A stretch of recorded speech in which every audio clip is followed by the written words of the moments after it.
Merhaba valideynler. Bugün sizleri kanalımda hoş gördüm. Bugün sizlere məktəbə hazırlaşırıq kitabını izah edeceğim. Can başlayaq qaldığımız yer. Deməli biz bugün sizinle birlikte 7 rəqəmi ilə tanış olacağıq. Gəlin ilk öncə kirpinin tutduğu barmaq saylarına baxaq. 1, 2, 3, 4, 5, 6 ve 7. Deməli kirpi 7 barmaq tutub. Hatta arkasında da göy qurşağı var. Gəlin onların da sayına baxaq. Yəni neçə rəngdən ibarətdir? 1, 2, 3, 4, 5, 6 və 7. Deməli bizim göy qurşağımız da 7-dir. Buradakı dairələrin gəlin saylarına baxaq.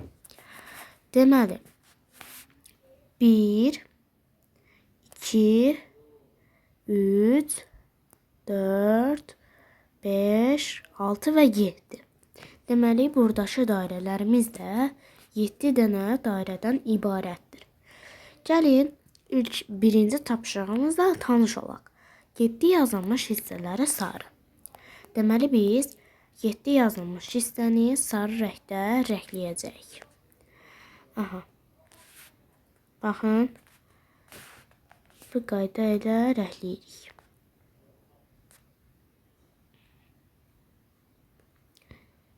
Deməli bu bizim 7'mizdir. Bir yazılmış hissələri isə yaşıl. Deməli biri də yaşıl rənglə rənglədik. 4 yazılmış hissələri isə qırmızı karandaşla rəngləyək. 4. Bu da bizim oldu 4'ümüz. İkinci tapşırığımıza keçək. Deyir ki, göy qurşağının nömrələnmiş zolaqlarını ədədlərə uyğun karandaşla rənglə. Deməli ən birinci 1 gəlir. Biri deyir ki, qırmızı karandaşla rənglə. Deməli qırmızı karandaşla götürüb rəngləyirsiniz. Baxın bu qayda ilə. Baxın belə xətdən aslında çıxmamalısınız. Mən burada çalışıb çıxdım. Siz ama çalışın ki çıxmayasınız. İçini deyir. Aha, bir dakika bunu da rəngləyim. Aha, içini isə narıncı rəngdə rəngləyəcəyik. Deməli bir dakika. Aha. İçini də narıncı rəngdə gəlin rəngləyək. Bu da narıncı. Deməli içini də narıncı rəngdə rəngləyirik. Baxın bu qayda ilə rəngləyirik. Əlbəttə yəqin ki siz özünüz də əvvəlcə göy qurşağı ilə tanış olmusunuz. Canlı görməsəniz də yəqin ki bir çox çizgi filmlərində və yaxud da ki kitablarda şəkilləri ilə tanışsınız. Yəni özünüz də rəngləyə bilərsiniz əzbərə. İndi 3'ü isə sarı rəngdə rəngləyirik. Baxın bu qayda ilə rəngləyirik.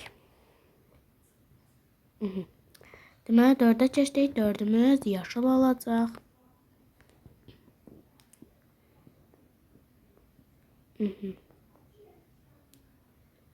Baxın bu qayda ilə rənglədik. Birazdan indi 5'ə keçirik. İndi keçdik 5'ə. 5'imiz isə açıq mavi olacaqdır. İndi bunu açıq mavi ilə rəngləyək. 5. Baxın bu qayda ilə rəngləyirik. 6 və 7'miz qaldı. 6 indi isə keçək 6'ya. 6 daha tünd mavi. Deyəsən bu olur. Bu olur. 6'mızı da rəngləyib keçirik 7'yə. İndi isə 7'yə keçək. 7 isə gördüyünüz kimi bənövşəyi rəngdədir. Məndə deyəsən bənövşəyi var. Tapdım. 7'ni də bənövşəyi rəngdə rəngləyirik. Deməli artıq göy qurşağımız hazırdır. Aşağıdakı tapşırıqda deyir ki 7 rəqəmlərini seç. Mən sizə birini nümunə olaraq göstərəcəyim. Baxın bu qayda ilə çəkirik. Sağ olun. Yeni dərs videolarında görüşərik.